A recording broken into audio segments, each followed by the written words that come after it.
Assalamualaikum warahmatullahi wabarakatuh.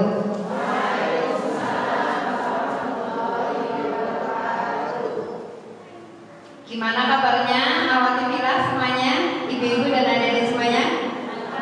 Alhamdulillah, semangat sore ya. Bismillahirrahmanirrahim. Innal hamdalillah nahmaduhu wa nasta'inuhu wa nastaghfiruhu wa nastahdihi wa na'udzu billahi min shururi anfusina wa min sayyiati a'malina. May yahdihillahu fala mudilla lahu wa man yudlilhu fala hadiya lahu. Asyhadu an la ilaha illallah wahdahu la syarika lah wa asyhadu anna Muhammadan abduhu wa rasuluh. Usikun wa iyaya nafsi bitaqwa faqad fazal muttaqun.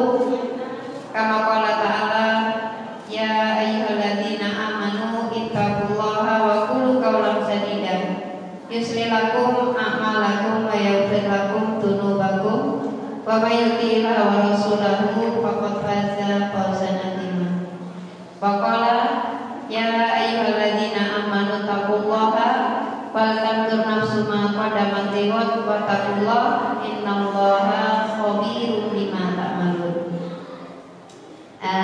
Ibu sekalian, akhwati fillah rahimani wa rahimakumullah. Pertama kali mari kita panjatkan syukur alhamdulillahirabbil alamin kehadirat Allah Subhanahu wa taala atas segala limpahan nikmat dan karunia-Nya sehingga kita bisa berkumpul di rumah Allah yang mulia ini. Mudah-mudahan berkumpulnya kita di sini ya, insya Allah rawuh karena hati kita yang rawuh sehingga kaki kita terbimbing melangkah ke rumah Allah ini dalam rangka thalabul ilmi, mencari ilmu karena ilmu itulah yang akan menjadi cahaya kehidupan kita ya. Jadi kalau kita beramal tanpa ilmu seperti panjenengan masak tanpa tahu resepnya. Orang kalau nggak tahu resepnya sayur beningan dikasih santan, karena nggak tahu resepnya. Nah, orang yang beramal tanpa ilmu juga seperti itu. Makanya alhamdulillah ya, kita bisa berkumpul di rumah Allah ini. Mudah-mudahan ilmu kita nanti menjadi cahaya bagi kehidupan kita. Allahumma amin ya. Karena barang siapa yang melangkahkan kaki ya untuk mencari ilmu di jalan Allah ya, maka sampai pulang dia berada di jalan Allah dan insya Allah dimudahkan ke surganya Allah. Allahumma amin ya. Tapi kuncinya yang jangan rawuh di sini itu sepenuh hati ya. Jangan sampai lagi ngaji jangan kepikiran rumahnya pintunya kekunci belum, jangan ya. Nanti sandalnya kehujanan enggak, pakaiannya udah pinter dikasih atap-atap. Jadi nggak usah mikirin sandal kehujanan, nggak usah mikirin juga, aduh sandalku hilang nggak ya, nggak pengen hilang, masukkan kresek taruh di tas bawa masuk ke masjid. Jadi insya Allah nanti bisa ngaji sepenuh hati. Terima kasih banyak. Dan saya wasiatkan buat saya pribadi juga panjenengan semuanya, mari kita bersama-sama untuk bertakwa kepada Allah. Bertakwa itu takut sama Allah. Bertakwa itu sama dengan takut sama Allah. Berarti dengan rasa takut kita itulah ya, insya Allah akan mengantarkan kita yang namanya takut tapi nurut nurut sama Allah, namanya takut sama Allah. Ya, kita berlindung kepada Allah dari godaan setan, kita berlindung dari kejahatan, kita minta pertolongan atas semua urusan hidup kita sama Allah. Dan juga mudah-mudahan sisa umur kita barokah. Allahumma amin. Kita nggak tahu kematian itu apa menyapa kita. Yang pasti dia akan menyapa kita. Ya, maka yang harus kita persiapkan adalah beramal dengan ilmu yang benar. Kalau beramal tanpa ilmu berarti seperti orang masak nggak ngerti resepnya. Rasanya kayak apa? Nah, ibu sekalian rahimani wa rahimakumullah, rahimakumullah, saya juga tidak lupa kita bersama mari kita menyanjungkan sholawat salam kepada teladan kita Nabiullah Muhammad Sallallahu Alaihi Wasallam ya, dan juga keluarganya, para sahabat dan semua pengikutnya. Mudah-mudahan kita yang rawuh di sini termasuk wanita yang dipilih Allah untuk bisa meneladani Rasulullah sampai akhir hayat kita. Oke? Nah, Allahumma amin. Jadi mengikuti Rasulullah ini dalam hal yang kita kadang nggak suka, ada yang masih suka juga, ya. Nah, suka nggak suka kita ikuti apa yang menjadi tuntunan dari Allah dan Rasulnya. Wong janjane kadang yang jenengan nggak suka aja tontonan jadi tuntunan, gimana? Jadi yang kadang kita nggak suka aja bisa jadi tuntunan, gimana? Iya, kadang nurani nggak suka, oh sudah azan, dikumandangkan azan, tahu nurani oh itu panggilan sholat, tapi berhubung sinetronnya asik, mana? Di setan GP-nya lagi videonya keren, mana? Setan GP. Gih, makanya di sini, oh ini sudah azan, Allah nggak suka kalau panggilannya nggak dipenuhi. Nggak usah jauh-jauh bu, jenengan tuh kalau manggil putra nih, ya, nak sini nak, ayo cepat, siap-siap sekolah, sudah waktunya mepet. Terus anak yang jenengan lama, kira-kira jenengan senang apa? Ditepak nih dewek, kalau dibantah anaknya nggak suka, apalagi Allah dibantah sama hambanya, gitu loh, oke? Jadi Bismillah, mudah-mudahan dalam hal suka nggak suka kita taat sama Allah dan Rasulnya, janji Allah adalah surga. Oke? Jadi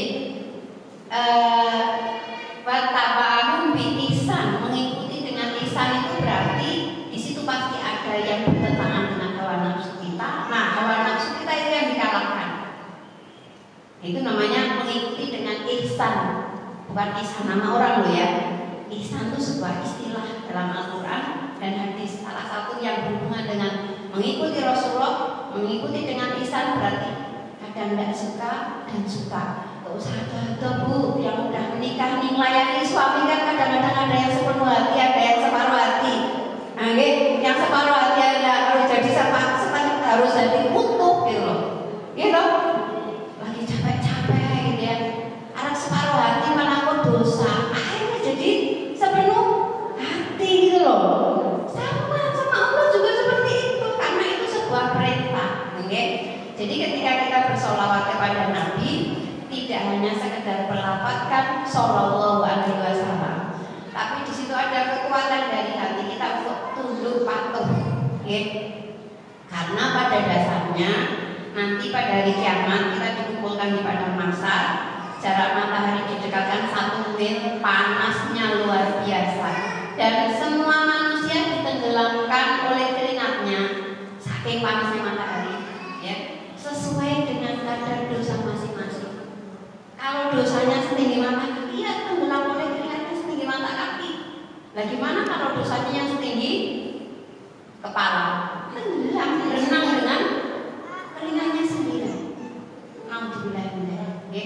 Dan saat itu apa yang kita nanti syafaat dari Nabi.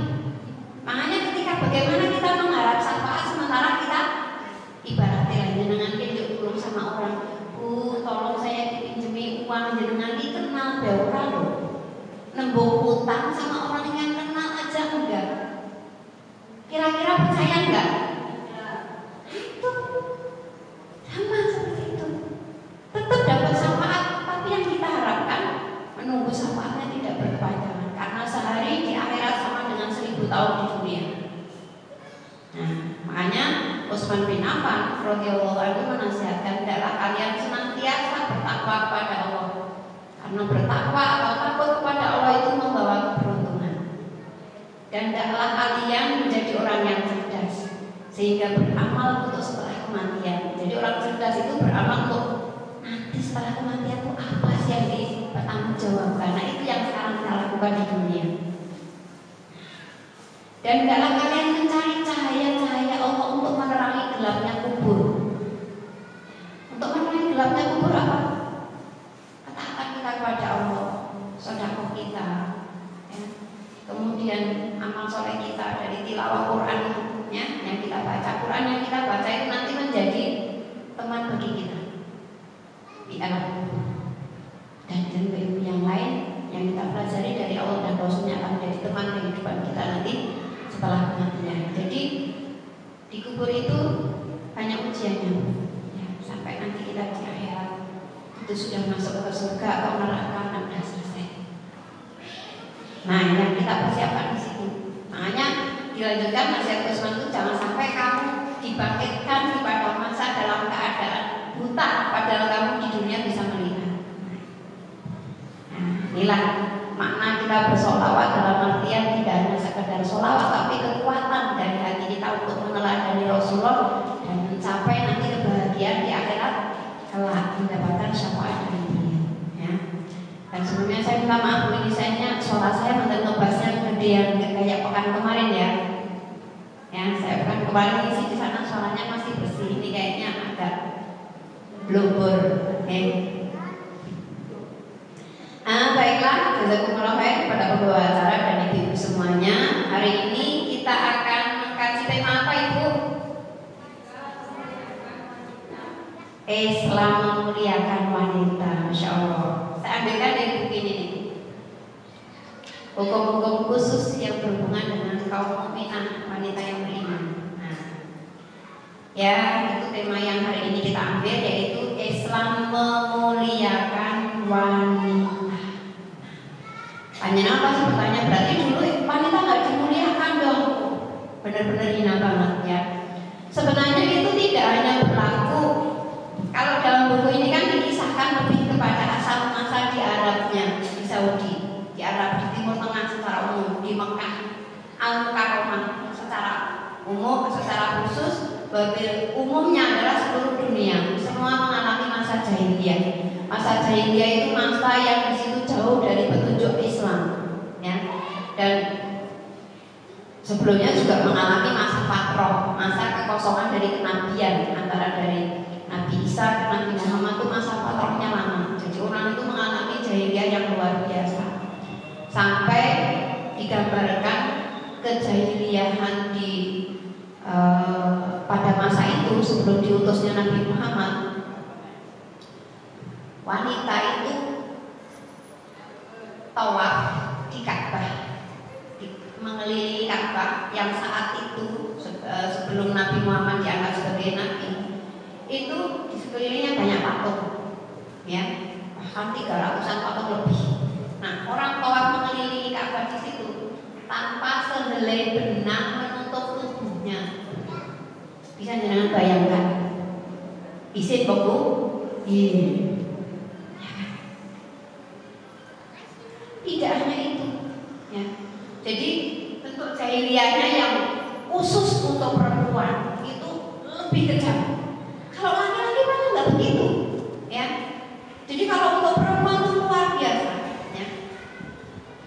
Gambarannya apa? Kalau dalam surat An-Nahl ayat 58-59 itu Allah Subhanahu Wa Taala menjelaskan, wa idza busyira ahaduhum bil unsa dhalla wajhuhu muswaddaw wa huwa kadhib.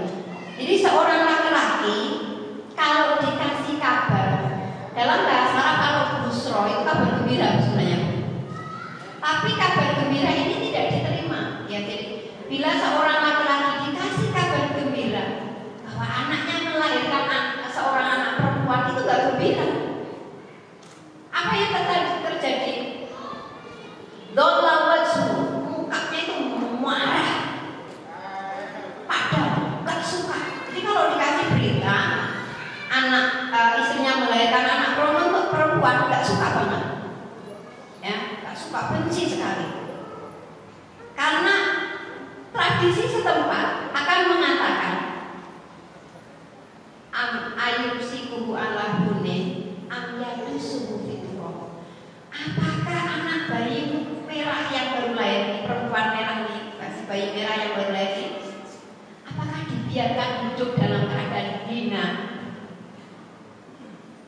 dikubur hidup-hidup, dibunuh hidup-hidup. Itu pikiran jeleknya. Sa'ama yakumun. Betapa jeleknya pikiran mereka itu. Bisa ibu bayangkan. Jadi kalau orang memiliki anak perempuan pada masa Nabi Muhammad beda dengan masanya Nabi Musa.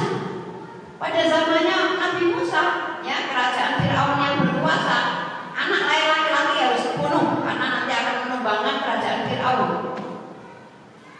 Tapi pada zamannya Nabi Muhammad, ya, anak perempuan lahir harus dikubur hidup-hidup.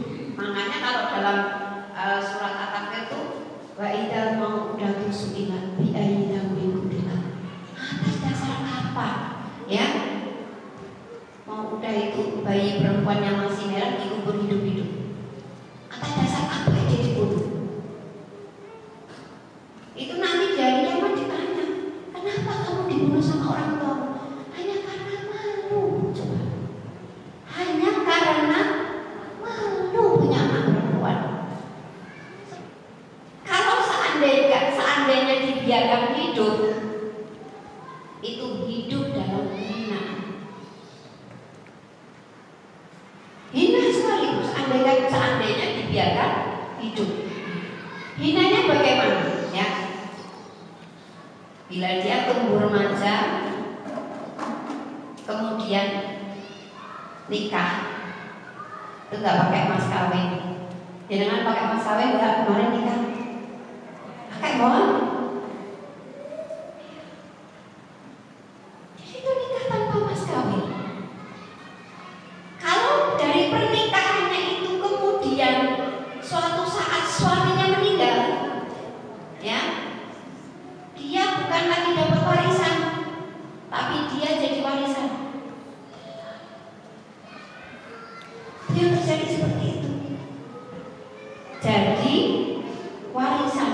Jadi misalkan si suami meninggal, terus otomatis istrinya janda. Nah, dia akan jadi warisan keluarga suaminya. Ada nggak laki-laki di keluarga suaminya? Kalau ada, berarti dia yang akan meneruskan sebagai pasangannya. Suka tidak suka, dan itu tanpa mas kawin, tanpa mahar. Haji dengan gue nggak dikasih mas kawin, protes. Ya enggak? Ya seperti itu. Terus tidak cuma itu saja, ya. Kalau kerabatnya, maaf nih, orang tuanya meninggal, atau kerabatnya itu meninggal, kerabat dekatnya, dia nggak dapat warisan sama sekali. Laukana fi hayatin alam, meskipun dia dalam keadaan miskin hidupnya, menderita hidupnya, nggak akan sepeser pun, nggak akan sereal pun, nggak akan serupiah pun dapat warisan.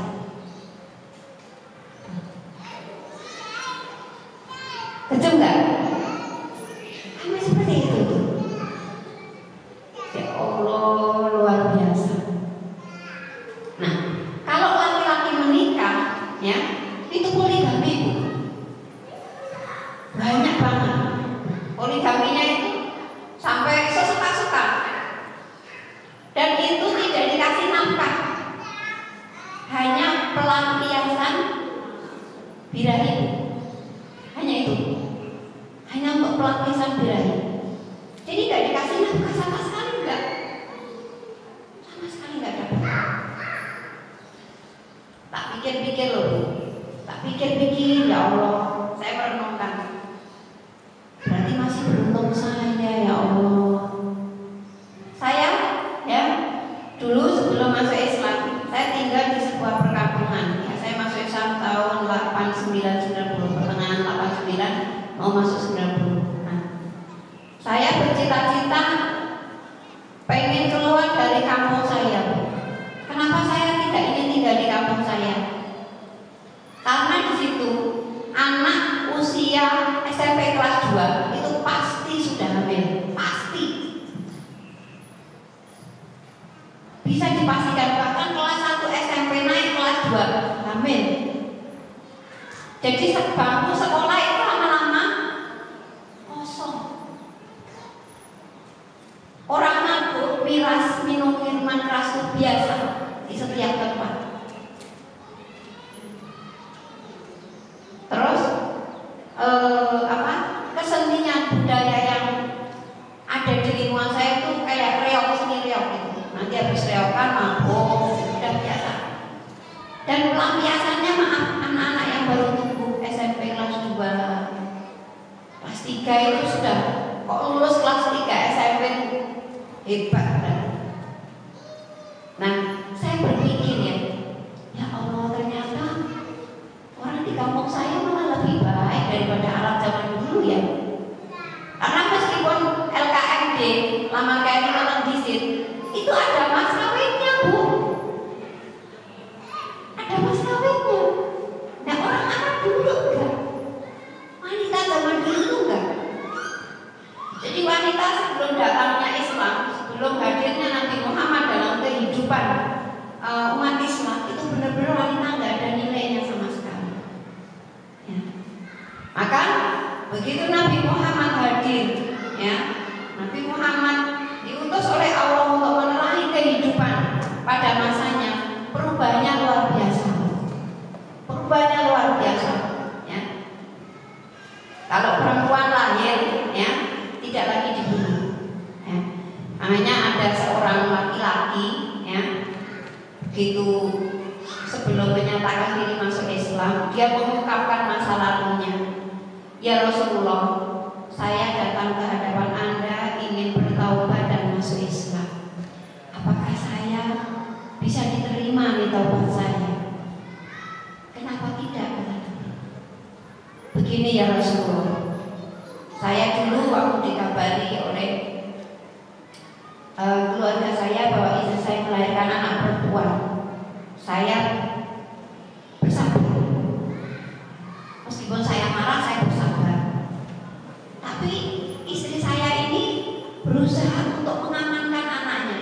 Bagaimana agar anak perempuan saya ini tidak tersentuh oleh saya? Karena tradisi di Arab pasti akan dibunuh. Sampai pada saat anak saya usia remaja, ya, istri saya membuktikan bahwa anak saya masih hidup. Maka saya pun izin sama istri saya untuk mengajak jalan-jalan putri saya ke sebuah hutan, dan ternyata diizinkan. Nah, sehari sebelumnya ya Rasulullah, sudah aku persiapkan di situ. Saya nyari sumur tua, ya. Disitulah di atas sumur tua itu aku tutup dengan ranting-ranting kering sehingga tersamar bahwa anak saya tidak mengira kalau itu sumur tua. Maka pada saat jalan-jalan di situ, maka saya paskan dia jalan-jalan pas ke sumur tua itu sampai dia terperosok ke dalam sumur. Pada saat dia terperosok ke dalam sumur, dia minta tolong, memanggil saya, wahai ayahku, tolong aku. Tapi bukan aku yang menolongnya, tapi justru aku lempar dia dengan batu besar sampai sampai hilang suara teriakan itu. Maka dari itu ya Rasulullah, saya datang kepada Anda untuk bertaubat dan saya ingin masuk Islam ya Rasul. Insyaallah, ya, luar biasa. Itu dikisahkan dalam An-Nisa Qobla Islam, wanita sebelum datangnya Islam. Itu benar-benar bina sekali. Tidak cuma itu saja, Bu, ya. Jadi begitu datang Islam, sampai Nabi itu bersabda demikian, ya. Barang siapa yang memiliki 3 anak perempuan, ya, dia mendidiknya, mengasuhnya, memberi makan, pakaian, ya, minuman, sampai dia entas menjadi sampai menjadi anak dewasa, maka baginya surga. Sampai seperti itu, dimuliakannya. Bahkan dalam hadis yang diriwayatkan oleh Imam Abu Dawud itu disebutkan, barang siapa yang memiliki 2 anak perempuan, intinya memiliki anak perempuan, ya, entah 2 atau 3, dia tidak menghinakannya, ya, kemudian dia senantiasa memuliakannya dan tidak membanding-bandingkan, mengunggulkan anak laki-lakinya di atas anak perempuannya, maka dia akan masuk surga. Nah, ini kadang tradisi jahiliyah itu maaf ada, Bu, yang dirasakan dalam kehidupan sekarang. bapak-bapak ini dikabari, Pak, kata Bu Bidan, alhamdulillah ibu sudah melahirkan perempuan, bayinya cantik sekali. Jawabannya apa, Bu? Alhamdulillah. Giliran dikabari, nih Pak, istri sudah melahirkan anaknya laki-laki cakep banget. Alhamdulillah. Berarti kena penyakit jahiliyah. Kita ini Bu, bojone jenengan kayak gitu enggak? Kalau iya berarti kena penyakit jahiliyah. Iya, kena penyakit jahiliyah. Ini maaf nih bapak yang di sebelah ya, nggak nyinggung saya. Ya. Jadi kalau ada suami dikabari istrinya melahirkan anak perempuan cuma alhamdulillah. Terus dikabari lahir anak laki-laki, alhamdulillah terus sujud. Kayak bener-bener orang memuliakan wanita jenenge. Ya, kena penyakit jahiliyah. Ujar-ujare sing ngasih anak laki-laki sih emang laki-laki mbok ora. Nggih? Situ. Ya, jadi sekali lagi ya, luar biasa begitu datangnya Islam, wanita itu terangkat. Ya, terangkat luar biasa. Nah, yang biasanya kalau nikah nggak dapat mas kawin, dikasih mas kawin. Ya, begitu dalam surat An-Nisa. Wa atuna shadiqatuna nillah. Kasihlah mas kawin kalau kamu menikahi wanita. Nah, kasih mas kawin ya. Sunahnya kalau laki-laki ngasih mas kawin ketika kaya ya aja pelit-pelit dewe. Ya kan? Kadang gitu. Mas kawin seperangkat ala sholat wis ngono kena kurangan. Lalu muslim mungkin bareng sholat kenapa kena? Ya enggak Bu? Nah, nek seperangkat ala sholat ke masjid dan lumayan. Loh iya enggak Bu? Karuan jadi ayin jenengan. Mas kawin sebuah masjid, nama masjid At-Taqwa. Wah, hebat, jariah. Iya Pak? Seperangkat ala sholat mukena yang kena tunai cuma mukena. Saya kata wali. Itu loh. Maksud saya, Islam mengajarkan kalau laki-laki kaya ya aja pelit-pelit lah ya ngasih mas kawin. Kata Nabi gitu. Nabi itu ngasih mas kawin. Sofia luar biasa loh.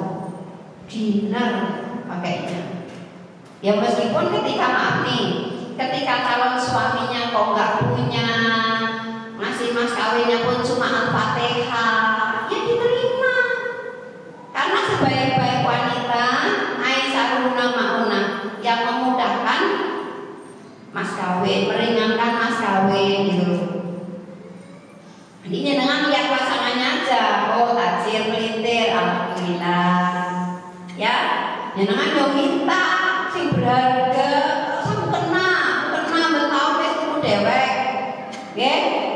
Mintalah yang berharga, gitu loh. Oh, kok calon suaminya ya Allah kerja baik kurung, Al-Fatihah ya Mas, Dek, ya alhamdulillah. Al-Fatihah juga barokah insya Allah, ya. Itu loh. Jadi buat laki-laki sunahnya kalau mampu memberikan banyak, ya. Buat perempuan bagusnya yang membawa barokah, gak usah nuntut besar, apalagi pasangannya belum punya. Dan gak usah berkecil hati Bu, pasangan itu paling bagus ketika gak punya. Terus gak punya, ya miskin, hitam, krempeng, kriwil, pendek, dilepaskan bebas, aman, bebas hambatan. Kok malam-malam gak bisa tertarik Bu? Ya, iya, semua ada baiknya gitu loh. Jadi syukuri aja gitu loh. Nah jenengan suaminya kaya, ngasih mas kawinnya berlimpah. Karena jenengan nggak bersyukur ya bikin jantungan loh. Waduh, udah jam 9 malam belum pulang. Aduh, jangan-jangan ada lipstik di bajunya. Jangan-jangan malah jantungan tok. Jadi ala kulli hal disyukuri ya. Tinggal servis jenengan tadi meskipun mas kawinnya cuma Al-Fatihah tetap membawa barokah karena janji Allah ikut tubuh korok yunimullah. Kalau kamu saat nikah itu miskin, nanti Allah akan cukupkan. Gitu. Ya, itu janji Allah. Intinya jangan kok nikah dikasih mas kawin itu berarti masih dihargai seorang wanita, dihormati. Ya itulah ajaran Islam.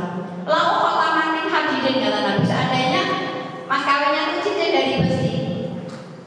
Dari besi ke suatu saat karat bukan berkarat, bukan 24 karat tapi berkarat. Jadi dibuang dari seorang omongan. Tapi itu kan dalam artian kiasan seorang-orang duwe neko wae kaum laki-laki tetaplah memberikan mas kawin kepada perempuan yang kau nikahi, gitu loh ya. Nah seperti itu. Jadi jangan berkecil hati Bu, kalau nikah terus mas kawinnya sederhana banget, gak usah berkecil hati ya. Karena janji Allah seperti itu dalam surat An-Nur ayat 32. Jadi kalau kamu nikah dalam keadaan gak punya, nanti suatu saat akan punya. Pasti Allah cukupkan. Dulu waktu gadis kita gak punya rumah ya Bu ya, dan suami kita juga gak punya rumah, tapi pas nikah ya Allah kasih. Ayah enggak? Ya seperti itu, luar biasa. Nah, dengan datangnya Islam juga, yang biasanya masa jahiliyah perempuan tuh nggak dikasih warisan pada saat orang tuanya meninggal atau kerabat dekatnya meninggal itu nggak dikasih warisan, maka Allah menghapusnya ya dalam surat An-Nisa ayat 9, ayat 11, 12 ayat terakhir itu berhubungan dengan harta warisan, bahwa wanita dapat warisan ketika orang tuanya meninggal atau kerabatnya meninggal. Mimma qala minhu au katsir nasiban mafruḍ. Baik sedikit maupun banyak sesuai dengan ketentuan yang sudah Allah tetapkan bagi laki-laki atau perempuan. Kalau laki-laki jatahnya 2 kali lipatnya perempuan. Ojo ngiri, ojo ngiri. Jadi jangan sampai kita sebagai istri menghalang-halangi suami kita berbakti kepada orang tuanya, pada ibunya, karena kompensasi dari Islam dapat warisan 2 kali lipatnya dan kita cuma 1 bagian. Karena apa? Kalau perempuan itu harta perempuan ya harta perempuan, harta istri ya harta istri, sedangkan harta suami adalah harta keluarga, gitu. Tapi ya jangan coba pelit-pelit melihat tanggal tua suaminya lagi butuh duit, berapa ini duitnya? Oh walah kayak gue. Yakin ya. Ya hidup bersama, oh ya sudah tanggal tua, suami lagi gak ada yang kurang, yang jangan cepat duit berpenghasilan ya sedekah sama keluarga, gitu loh. Oke, itu seperti itu. Jadi datangnya Islam luar biasa, ya dapat warisan seperti itu. Ya. Terus ketika laki-laki berpoligami pun Islam membatasi. Kalau tadinya orang tua laki-laki itu nikah berapa aja pun, bebas tanpa memberikan nafkah. Islam membatasi berapa Bu? 4, itu saja kalau adil, bukan mampu Bu. Bukan masalah mampu nggak mampu, masalah adil. Gitu loh, masalahnya adil. Ya, ini pada saat Ghailan bin Salamah itu masuk Islam, ya, istrinya 10, ya, istrinya 10. Tak tahu asrul nisa, ya. Jadi memiliki istri 10. Terus apa kata Rasulullah? Kalau kamu masuk Islam, ya pilihlah istri kamu 4, kemudian yang 6 ceraikan. Gak perlu khawatir Bu kalau diceraikan dalam Islam. Kalau yang menjatuhkan cerai itu seorang suami, maka suami berkewajiban memberikan mut'ah. Mut'ah itu bukan nikah mut'ah loh ya, nikah mut'ah itu nikahnya orang Syiah ya. Nikah cuma untuk 10 hari, sebulan, 2 bulan gitu. Kalau mut'ah pada saat perceraian ini adalah pemberian berharga untuk istri yang diceraikan. Berharga di sini ya pastinya senilai dengan kebutuhannya. Oh ya,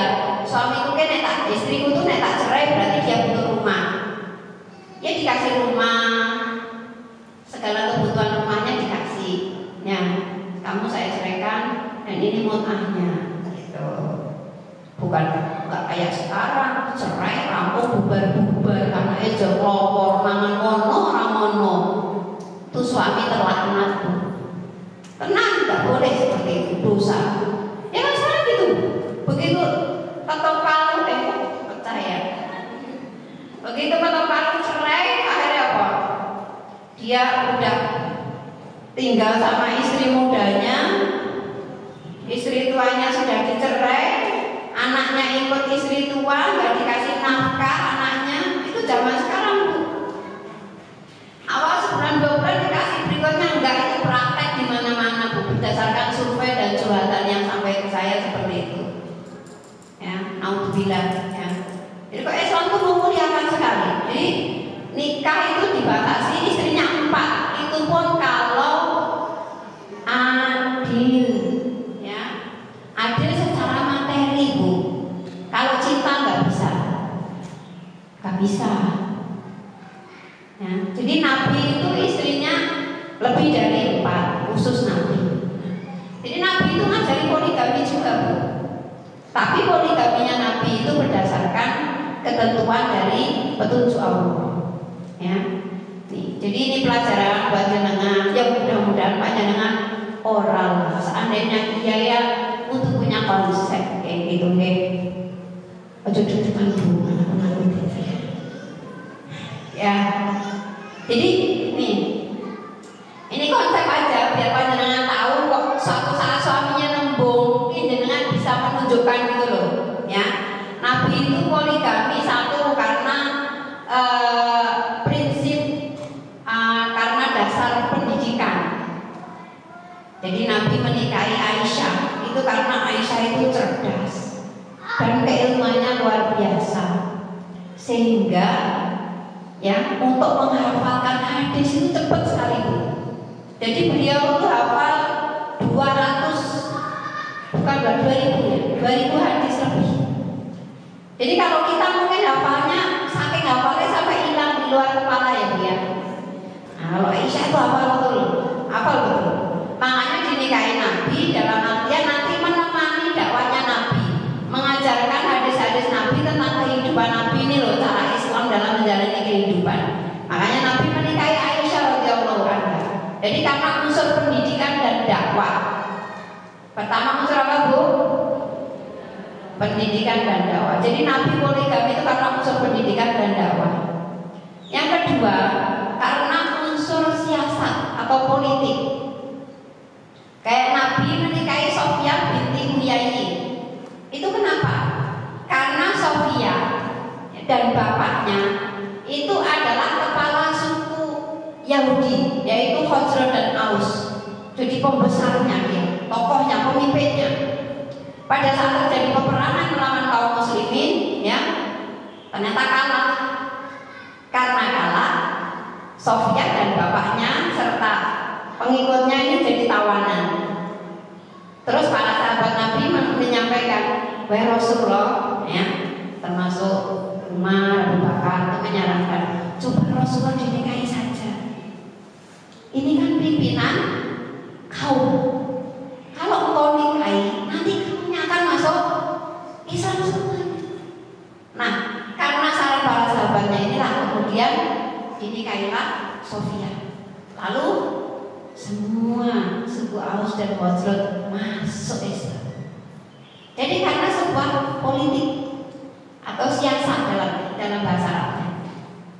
Itu prinsip kedua, kenapa Rasulullah poligami. Nah, ketiga itu karena prinsip atau karena konsep tasriki. Tasriki itu artinya apa? Berdasarkan syariat Allah. Seperti Zainab binti Jahsin ini dinikahkan oleh Rasulullah dengan anak angkatnya, ya, Zaid, ya, anak angkatnya Rasulullah namanya Zaid. Nah, jadi Rasulullah melamar Zainab binti Jahsin untuk dinikahkan dengan anak angkatnya. Dan ternyata ya dalam mengarungi rumah tangganya, ya ada beberapa hal yang mengantarkan Zaid dan Zainab binti Jahsin ini bercerai. Maka apa kata Allah? Zawajnaka, sampai disebutkan nama Zaid ini dalam surat Al-Ahzab. Aku nikahkan ya Zainab binti Jahsin denganmu wahai Muhammad. Jadi yang menikahkan Nabi Muhammad dengan Zainab binti Jahsin itu adalah Allah langsung, sebagai hukum, penjelasan hukum bahwa mantan istri anak angkat boleh dinikahi oleh ayah angkatnya. Zaid anak angkatnya Nabi, nikah dengan Zainab binti Jahsin. Zainab binti Jahsin diceraikan oleh Zaid karena suatu hal, ya, yang intinya di situ merasa berat karena Zainab binti Jahsin dari kalangan ekonomi atas, sedangkan Zaid adalah dari mantan anak angkat dan mantan budak juga. Nah, akhirnya terjadilah perceraian karena kehendaknya Zaid juga, gitu ya. Nah, setelah diceraikan oleh anak angkatnya oleh Zaid, maka Zainab binti Jahsin ini dinikahi oleh Rasulullah atas perintah Allah. Nah, itu namanya unsur tasri'i. Secara syariat seperti itu boleh, silahkan, gitu ya. Nah, itu yang ketiga. Yang keempat, karena unsur muawanah, menolong. Nah, makanya Rasulullah menikahi Ummu Salamah, Ummu Maimunah, ya. Karena apa? Suaminya meninggal di medan perang, ya, sudah tua renta, untuk makan cari kehidupan sudah tidak bisa, dan tidak pantaslah sebagai seorang Rasulullah tidak bisa menghormati wanita yang suaminya berjuang untuk agamanya Allah.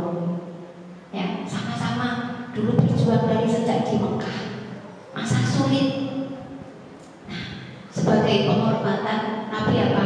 Menikahinya untuk menolong, ya, biar tiap hari tidak ngirim makanan ke rumahnya. Nah, jadi menolong. Jadi untuk seks sudah gak butuh. Ya, Salamah nikah dengan Nabi itu seks sudah gak butuh. Bahkan sering dikasihkan ke Aisyah. Wahai Aisyah, ambillah jatahku. Ya wis berubah lah, mungkin harus tua, ya kan? Dengan harus main bos, jangan besok sama-sama layan apa sih rasanya, ya kan? Ya. Jadi dinikahi hanya bisa dia memenuhi kecukupan hidup materi, makan, pakaian, minum, hanya gitu aja. Gitu. Jadi menolong. Nah, yang sering terjadi sekarang itu bukan menolong yang sebenarnya, gitu loh. Jadi apa ya? Menolong janda tapi menjandakan istri sendiri, itu yang sering terjadi sekarang. Ijabah.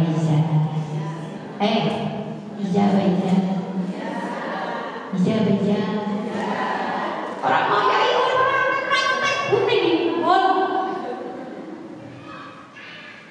Makanya kalau suami mau poligami tanya, karena konsep yang mana Bi mau nikah lagi? Bapaknya mau nikah lagi, mau promo lagi, itu konsep yang mana? Kan harus ikuti sunnah Nabi biar nanti sehat poligaminya. Karena dakwah memang dia pintar ceramah. Kalau pintar hafal banyak hadis bagus lah. Aku gue madu kayak gitu tambah kuat karena madunya hebat, gitu loh. Ya nggak Bu? Iya. Ya, saya punya madu ya senang ah. Ya, saya kalau suami saya nikah lagi terus istrinya lebih pintar dari saya, sangat senang saya. Saya bakal berguru sih, punya guru baru. Itu loh. Hanya karena konsep apa Bi? Karena pendidikan dan dakwah? Apa karena politik? Nah, politik berarti memang suami jenengan itu pemimpin suatu kaum, atau setidaknya punya suatu kewibawaan yang tokoh lah katakanlah ya.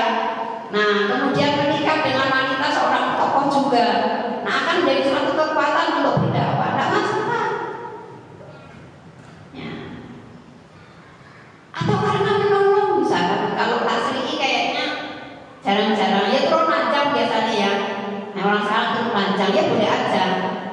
Ya, turun ranjang aku udah meninggal ya Bu ya. Ya,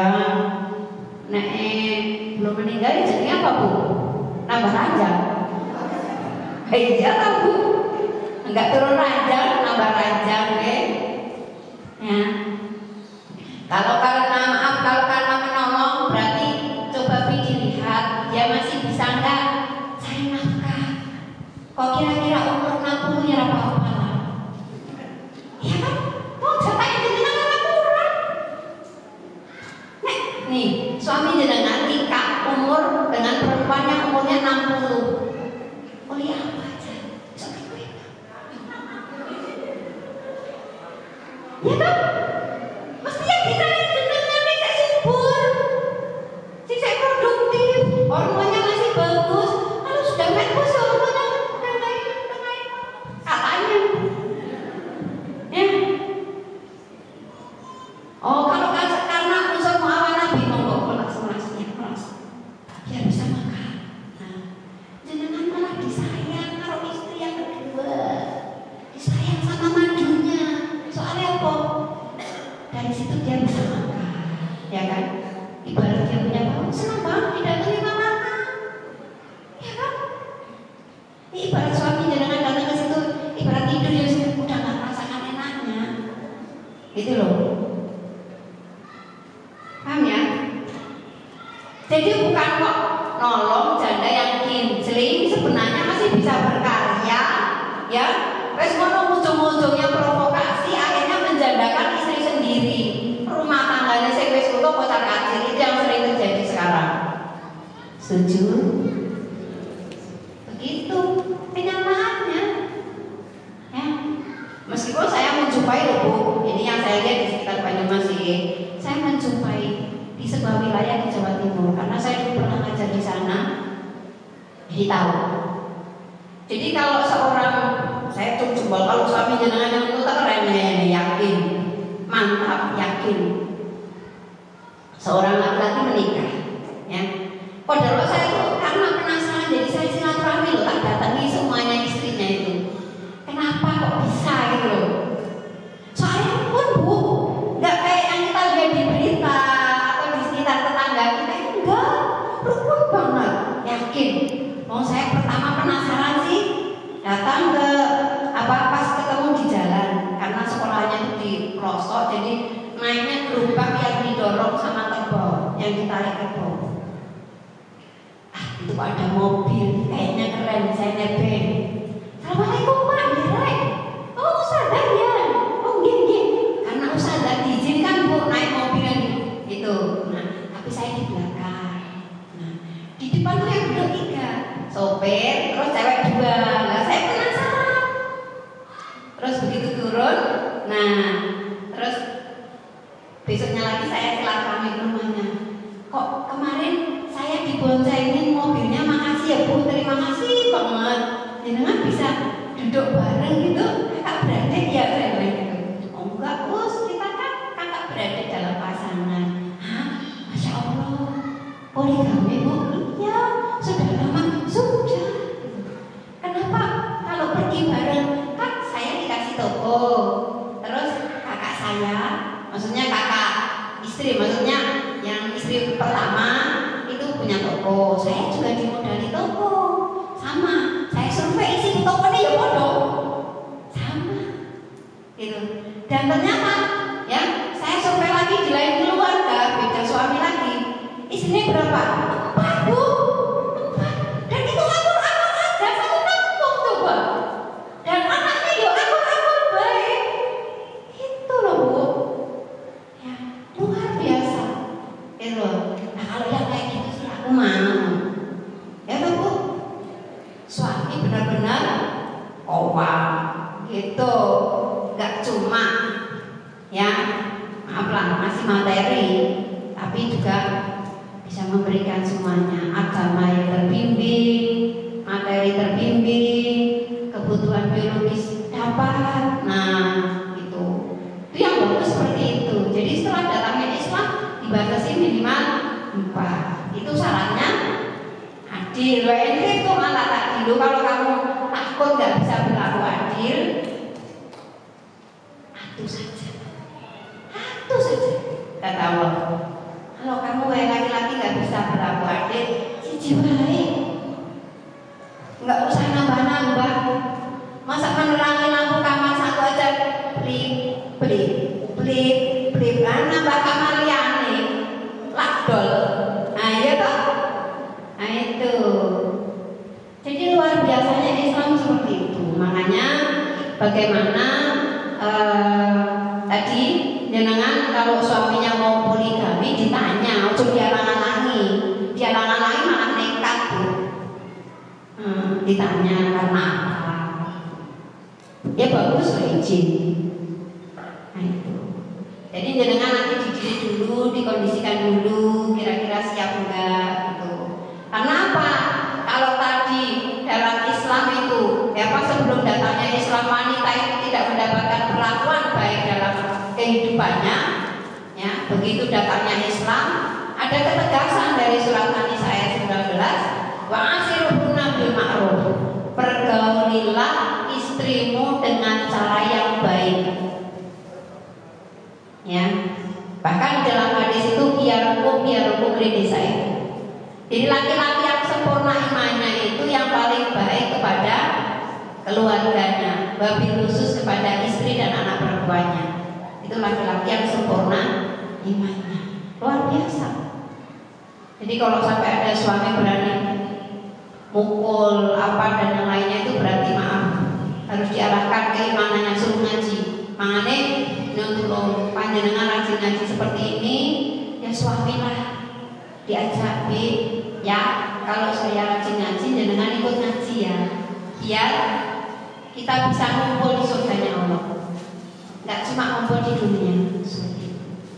Ya, jadi luar biasa dengan datangnya Islam itu.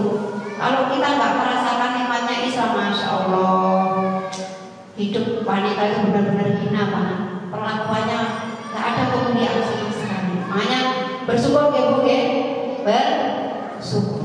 Ya, jadi seandainya suami poligami ya harus diindikan yang benar, diarahkan yang benar. Ya, biasanya kalau kakak ini kadang pertanyaannya muncul gini Bu, Us katanya laki-laki itu kalau poligami nggak perlu izin. Memang nggak perlu izin dari istri itu. Tapi di situ laki-laki mendapatkan perintah Allah apa? Wa ashiruhunna bil ma'ruf, pergaulilah istrimu dengan cara yang patut, yang baik. Akhirnya derajat wanita terangkat drastis, ya luar biasa ya. Yang biasanya nikah nggak dapat mas kawin, dapat mas kawin, dapat warisan kalau orang tua atau kerabat meninggal, ya. Kemudian nafkah nikah dibatasi poligami 4, ya kan. Kemudian wanita tidak lagi jadi warisan. Masa manusia jadi warisan, sakit loh Bu, ya kan.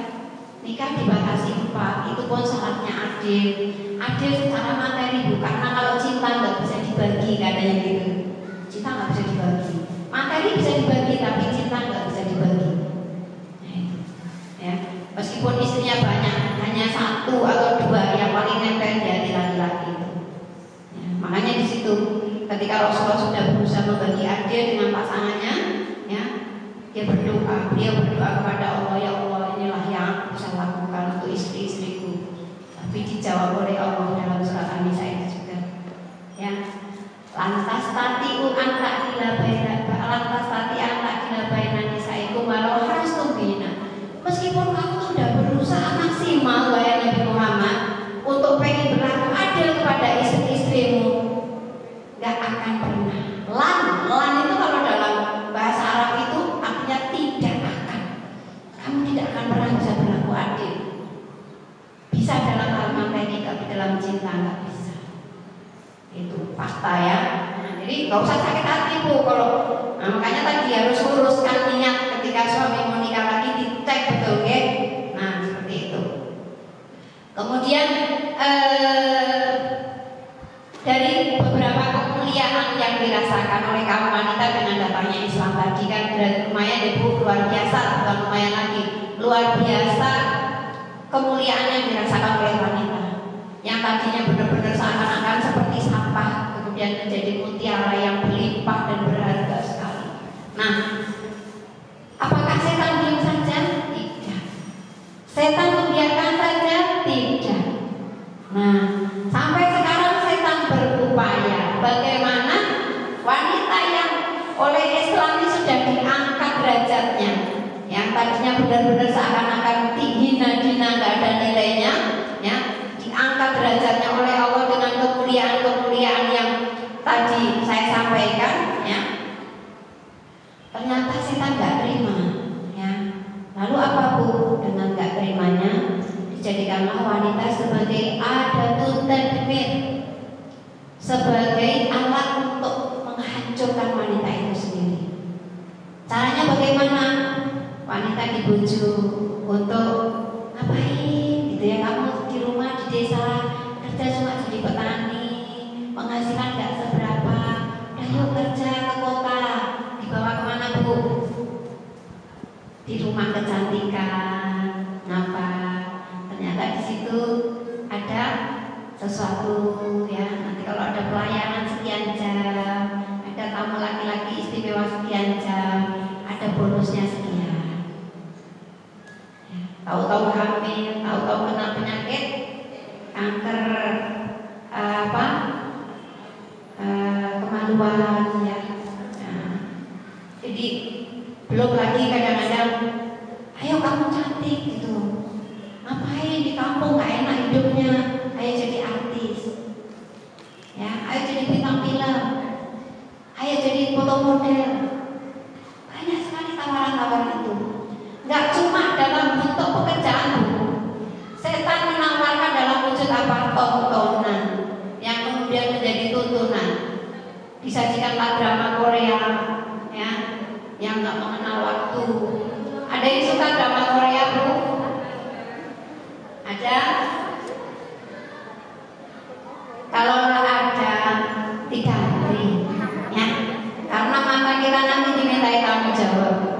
Soalnya Pak Bu, drakor itu salah satu program The New Age Order, program orang Yahudi untuk menghancurkan generasi Muslim dan generasi muda secara umum, sehingga nanti ketagihan sampai akhirnya sampai jam 1 malam nonton drakor, keasikan, tahu-tahu nggak sholat subuh. Saya mending kadang-kadang pelan, subuhnya jam 7, lama-lama nggak sholat subuh. Jadi Islam enggak, setan enggak suka kalau wanita itu menempati fitrahnya, ya. Padahal luar biasa wanita itu dimuliakan banget. Sampai Nabi itu mengungkapkan wanita itu diciptakan dari tulang rusuk, ya.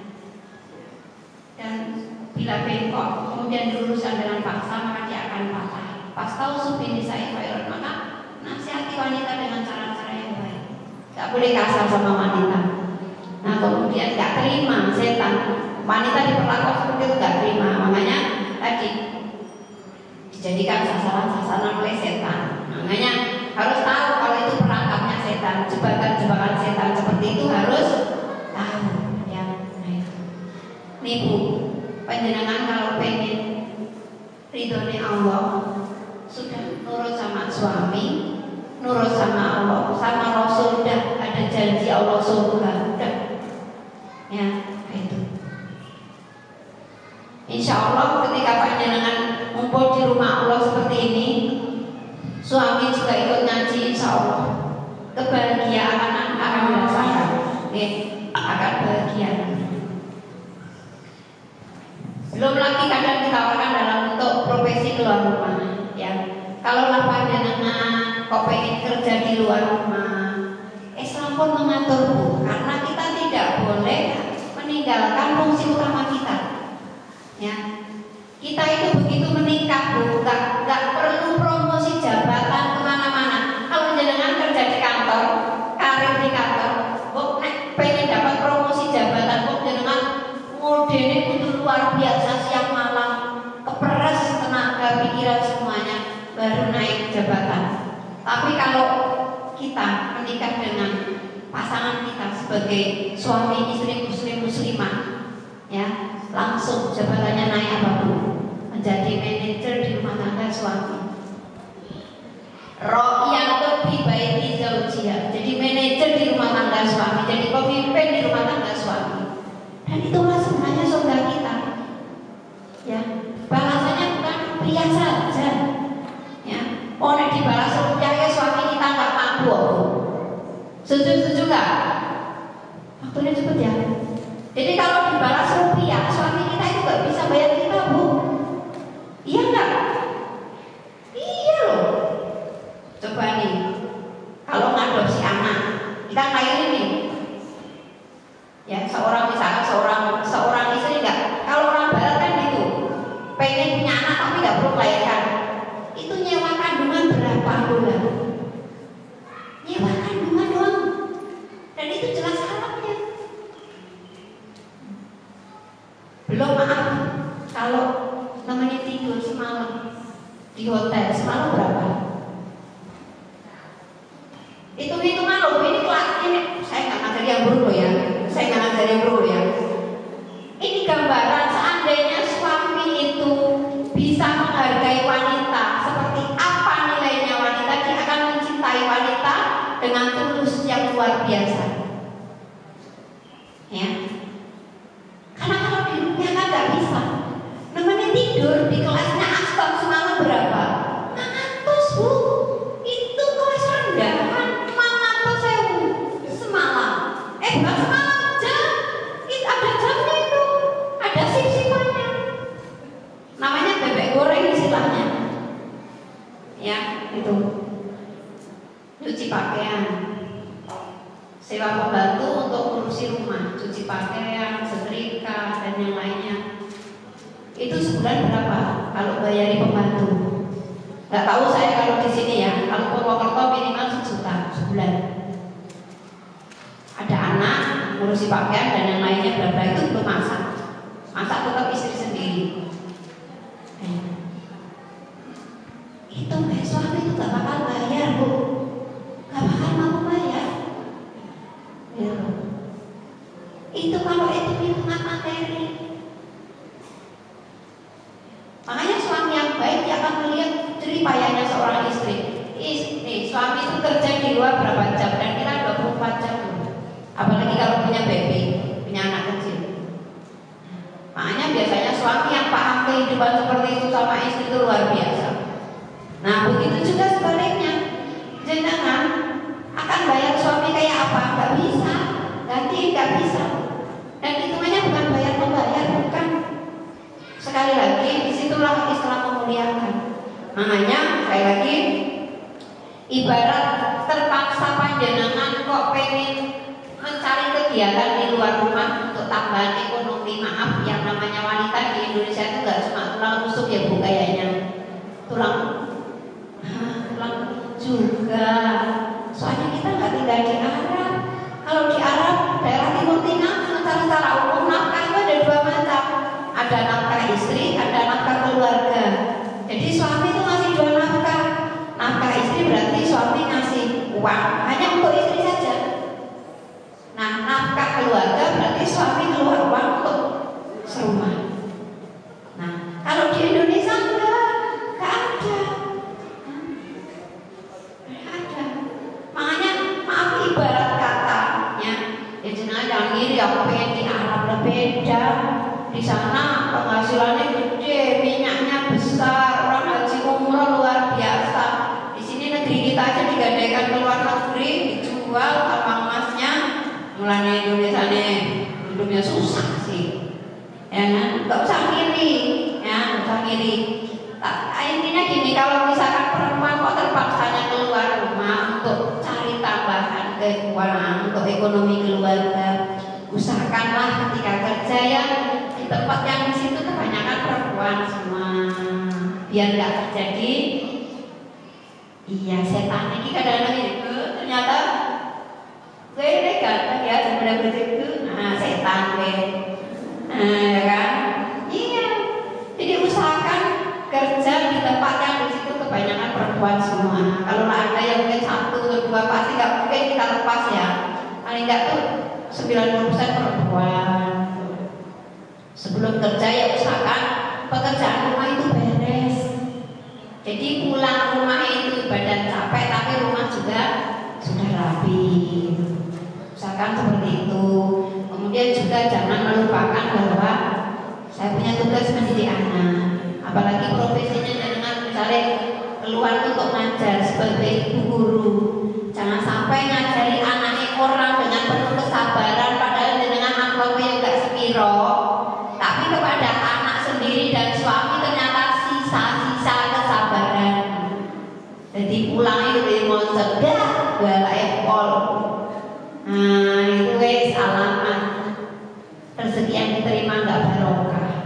Jadi kalau terpaksanya memang keluar rumah untuk cari tambahan ekonomi keluarga, pastikan keluar baik-baik sampai rumah ya baik-baik. Anaknya orang diajari dengan tulus, anak sendiri juga dengan tulus, gitu loh. Harus seperti itu. Nih, sama orang di luar santun, sama suami pulang ya juga galak-galak, gitu loh. Kadang sama orang di luar rumah santun ekor, sama suaminya galak ekor, bikin jantungan bu. Seperti apapun kita hidup gak bisa tanpa suami, ya gak bisa. Oh ibarat suami gak kerja kayak ada teman curhat, ya kan? Nah, begitu ya bu ya. Jadi usahakan ya, jangan sampai kita wanita hanya dijadikan perangkap lemahnya iman dan perangkap setan untuk menghancurkan kaum wanita itu sendiri, karena itu akan mengembalikan kemuliaan kita ya kepada kehinaan. Alhamdulillah amin. Jadi seperti itu ya bu ya. Dulu sebelum datangnya Islam seperti itu luar biasa hinanya, setelah datangnya Islam luar biasa bahagianya, dan begitu kita mendapatkan kemuliaan bagaimana kita menggenggam kemuliaan itu. Jangan sampai kemuliaan itu hancur lagi ya. Seperti itu. Insya Allah bu, kalau kita menjadi muslimah yang baik ya, insya Allah keluarga kita juga akan baik-baik ya. Bersyukur aja dengan tinggal di dekat masjid ya, kemudian di masjid ada pengajian, suami diajak ngaji ya bu. Iya, jadi konsep kalau di kita berumah tangga ya, itu kalau bersatu dalam iman waktu di dunia, kita bersatu karena iman, nanti Allah pertemukan nanti di surga. Itu janji Allah. Orang-orang yang beriman, yang keimanannya diikuti oleh anak cucunya, maka anak Nabi yang kata Allah, aku pertemukan nanti di surga. Reuni gak cuma di dunia, ngumpul gak cuma di dunia, tapi nanti di surga. Makanya dengan ngaji seperti ini juga suami harus ngaji. Karena kalau suami ngaji jadi parako, ternyata suami itu kepada istri harus seperti ini. Mungkin teorinya pas akad nikah tadi ngerti, apa mungkin saking groginya nggak mungkin dibacain sama Pak KUA-nya itu kan ada hak dan kewajiban. Mungkin saking bahagianya, apa saking groginya nggak mungkin. Nah, begitu rumah tangga setahun ribut baik, ya kan? Nah, dengan ngaji seperti ini, insya Allah suami jadi ngerti bagaimana hak istri. Nah, istri tahu hak suami, ya. Sehingga kita nih, saya ingatkan bu, ketika kita nikah, kok didoakan orang tuh, barokallahu laka, ya. Semoga Allah memberkahi hak-hakmu yang kau terima dari suamimu. Wa barokah alaika, dan Allah memberkahi, ya, kewajiban yang harus kau tunaikan kepada suamimu. Wa jama'a bainakuma fi khairin, Allah memberkahi kalian berbuat dalam kebaikan. Jadi doa itu mudah-mudahan tidak hanya sekedar lafaz saja. Kadang-kadang pengantin didoakan cuma mengerti ke doa pengantin amin wis langsung orang mudah lakuin. Ya. Gitu ke? Nanti lain waktu bisa dibahas lebih luas ya. Maaf kalau suara saya nggak enak ya, terganggu ya. Mudah-mudahan kita bisa mensyukuri ya kemuliaan Islam yang Allah angkat untuk kita. Jangan sampai kita menjadi perangkap setan, menjadikan hina kembali kaum wanita ini. Itu saja yang bisa saya sampaikan, kurang lebihnya mohon dimaafkan.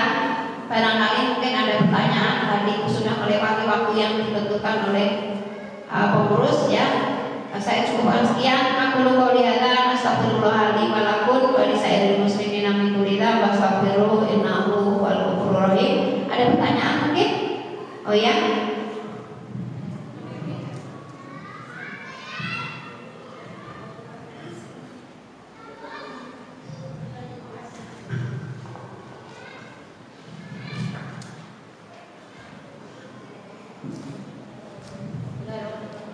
Assalamualaikum warahmatullahi wabarakatuh.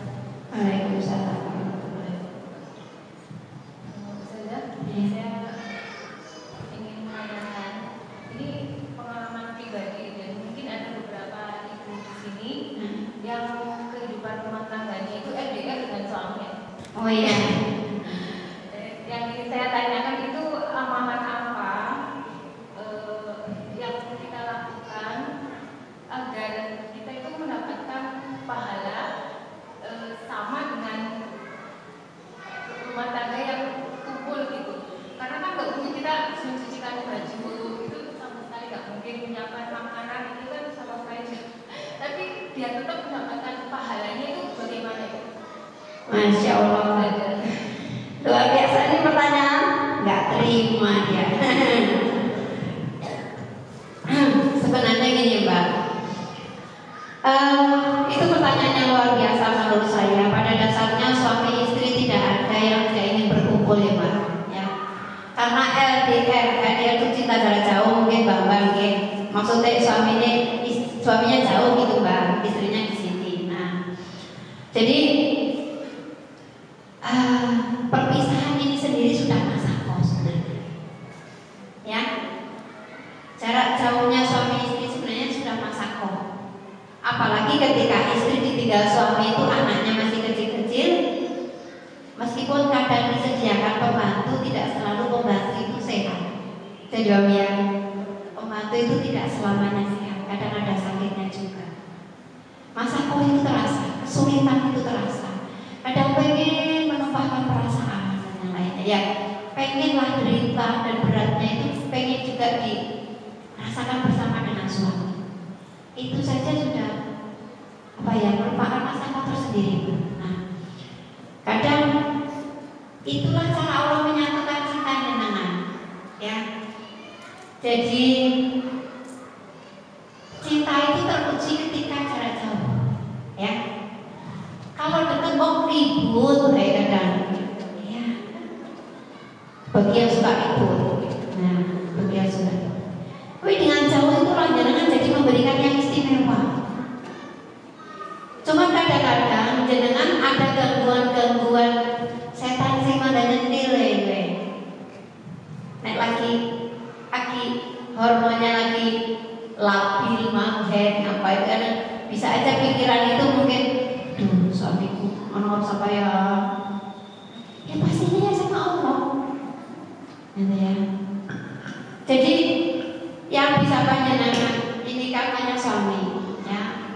Yang sebaiknya yang saya lakukan apa ya biar jenengan itu ridho sama saya.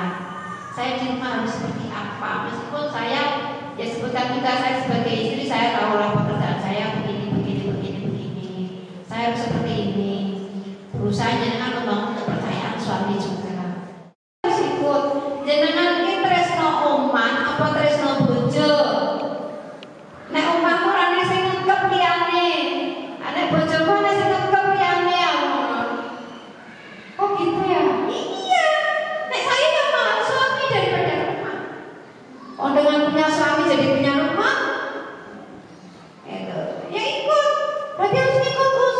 Apalagi suaminya harus ikut. Lalu nanti cari sekolah, cari sekolah swasta banyak. Saya bilang kayak gitu. Ikut. Gitu ya. Jadi kalau memang bisa ikut lebih baik ikut Mbak. Ngintil wae, Pak, yang lebih baik ngintil. Nah, ya Mbak, ikut benar, yakin. Karena memang askinuhunna min haitsu sakantum min wujdikum. Ya. Berilah istrimu tempat tinggal di mana kamu tinggal. Berarti di situ ada suami, ada istri. Gitu ya Mbak ya. Jadi ya, apa baiknya saya ikut ya? Kalau ikut nggak apa-apa.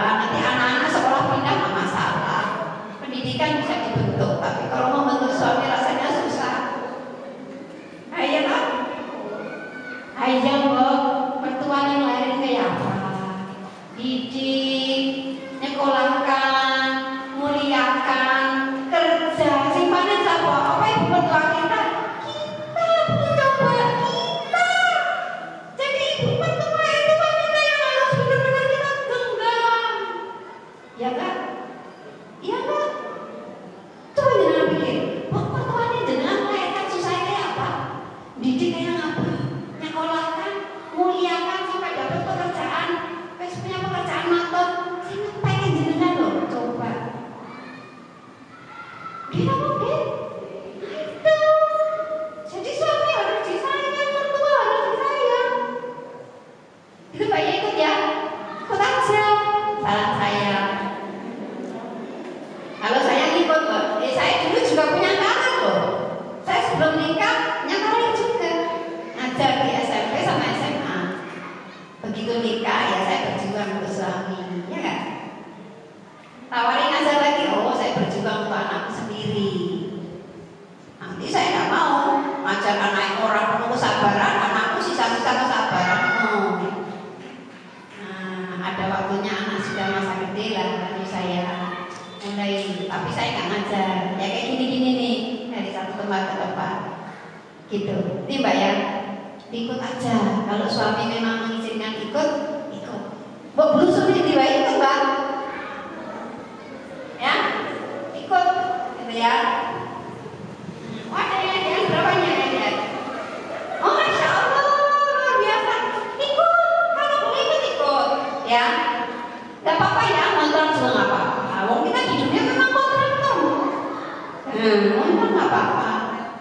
Yang penting ya bersama. Memang mama siap pindah-pindah. Penting bu, orang sanggup abot-abot, pikirnya pakai tupperware sudah jatuh orang. Nah, ya, tempat tidur ya besar-besar mesti gampang baik. Rasa susah-susah itu. Tapi kan bener ketemu suami. Iya ketemu suami begitu. Nah kemarin yang edaran tak provokasi jadi ngumpul kabeh Mbak. Yakin di Purwokerto di satu majelisnya edaran ada 5 orang ikut bojo, ikut. Belum cuma tiba ikut. Lah kok rumah itu sudah rumah kan sing ngekep.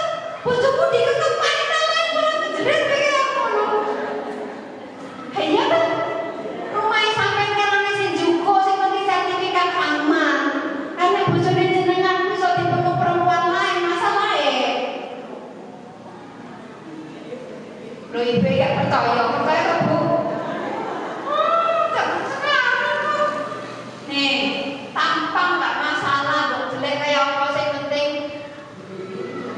zaman sekarang bu rumah iman kayak gitu tuh rumah iman ikut ya kalau bisa ikut cuma satu kamar mah ininya cuma satu kos-kosan gak apa-apa yang penting sampai datang deh ada yang layani gak masalah kalian tinggal rezeki ada yang ngatur bener saya ikut suami tuh gede lebih besar daripada suami saya loh dulu yakin tapi saya yakin rezeki dari Allah udah ikut setuju? Ngapain jauh-jauhan Mbak? Yang penting ditutup dewan dan tidak ketemu perempuan lain.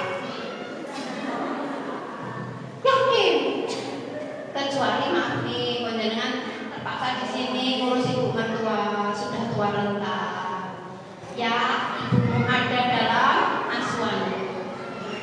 Buat nikah-nikah, gitu.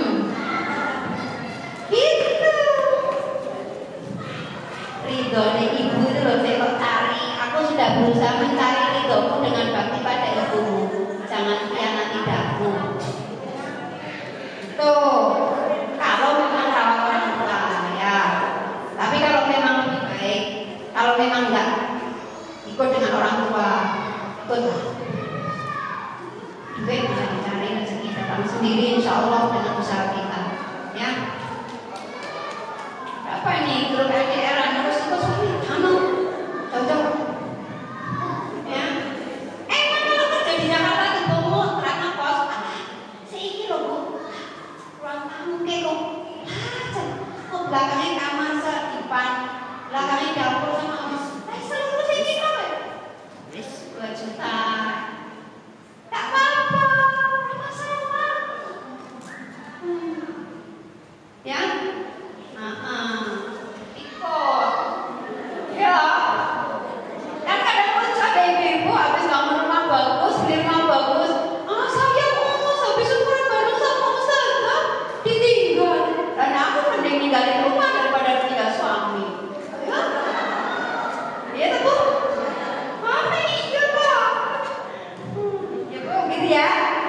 Saya nggak manas-manas, tapi memang panas ya. Cukup, udah mau maghrib, sekian ya. Oh, ada pertanyaan lagi ya? Pertanyaan, bagaimanakah Islam memuliakan wanita dalam hal pendidikan, menuntut ilmu, mengingat wanita itu adalah sekolah yang tadi kalau menuntut ilmu dalam masa mencari ilmu ya luar biasa ya. Jadi Islam mengajarkan agar wanita memang mencari ilmu ya.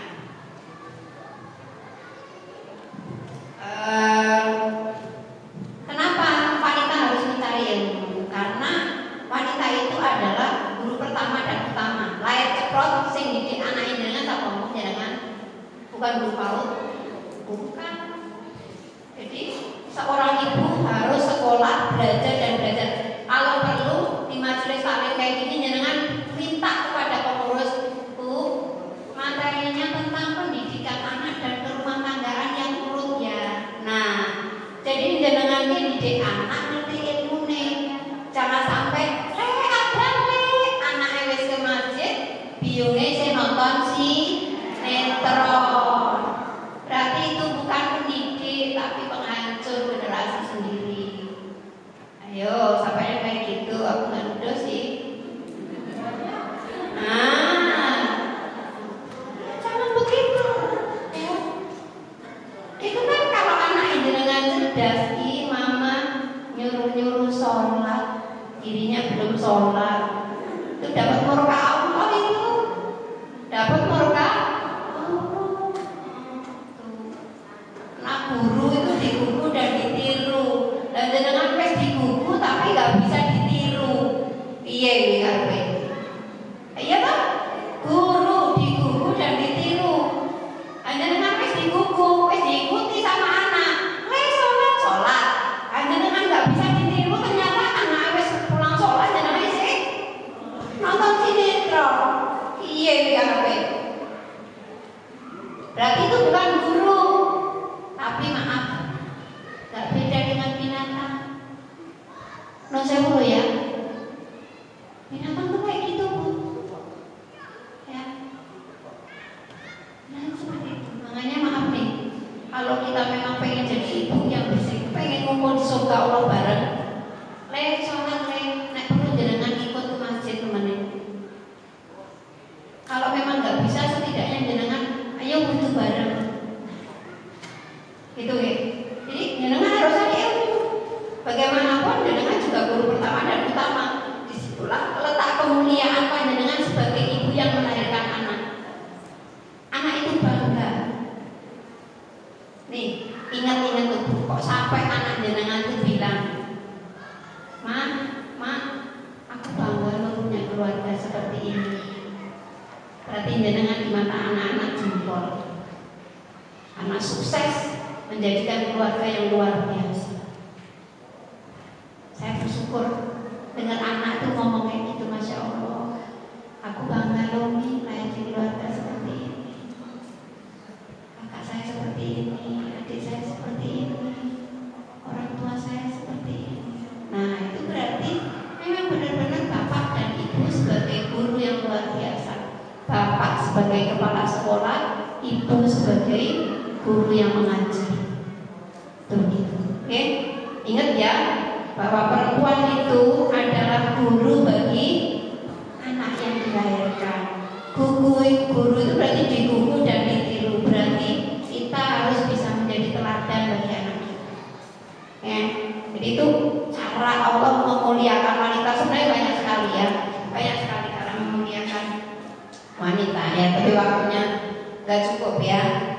Jadi wanita seandainya keluar rumah untuk mengajar karena sudah punya ilmu ya pastikan dengan ngajar itu tidak menjadi profesi utama. Kayak saya nih, saya keluar rumah, saya pastikan anak saya sudah berangkat ke sekolah. Anak saya pulang sekolah, saya sudah selesai ngisi pengajian. Jadi anak itu pergi masih ketemu orang tua, balik sudah ketemu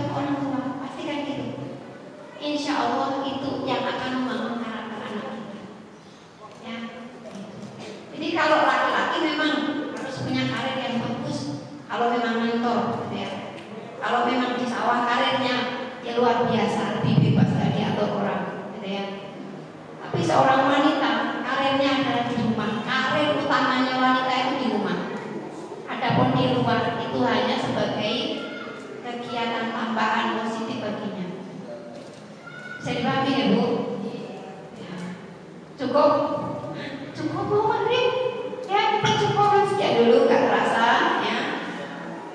Mudah-mudahan bermanfaat buat saya pribadi dan panjenengan semua. Dan yang sekarang sedang LDR, bismillah, berjuang untuk ngumpul dengan suami, ya. Dipeluk suami lebih indah daripada dipeluk guling, ya. Itu saja dari saya, kurang lebihnya mohon dimaafkan. Aku qauli hadza, astagfirullah li wa lakum wa li sairil muslimina min kulli dzamb.